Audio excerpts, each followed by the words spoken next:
একদিন বনের মাঝখানে এক খরগোশ ঘাস খেতে খেতে গান গাইছিল।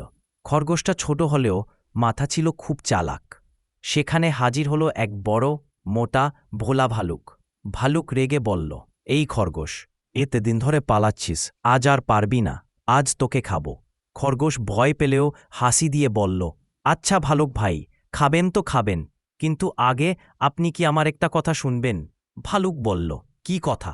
খরগোশ বলল, আপনি কি জানেন এই বনে একটি জাদুর পাথর আছে, যে পাথর যাকে ছুঁয়ে তাকে করে দিয়ে বনের রাজা। ভালুকের চোখ চকচক করে উঠল। বনের রাজা? সেটা কোথায়? খরগোশ বলল, ওই সামনে ওর ঝকঝকে আলো দেখছেন। আসলে সেটা ছিল কাদায় ঢাকা একটা পুরনো পিনের বাক্স, কিন্তু দূর থেকে চকচক করছিল বলে মনে হচ্ছিল জাদুর মতো। ভালুক দৌড়ে গিয়ে বাক্সটা তুলতে গেল। ধপাস! পা পিছলে কাদায় পড়ে গেল। ভালুক উঠে এসে রাগে বলল, এটা জাদুর পাথর নয়। খরগোশ গাছের পিছন থেকে বলল, জাদুর পাথর শুধু বুদ্ধিমানদের চোখে দেখা যায়, বোকাদের চোখে না। ভালুক জেদ করে আবার খুঁজতে লাগল। গর্তে হাত দিল, কাঁটা ফুটল, গাছ ধরে টান দিল, পাতা মাথায় পড়ো, ঝোপে গেল কা। শেষে ভালুক ক্লান্ত হয়ে বলল, আমি আর পারছি না, রাজা হব না।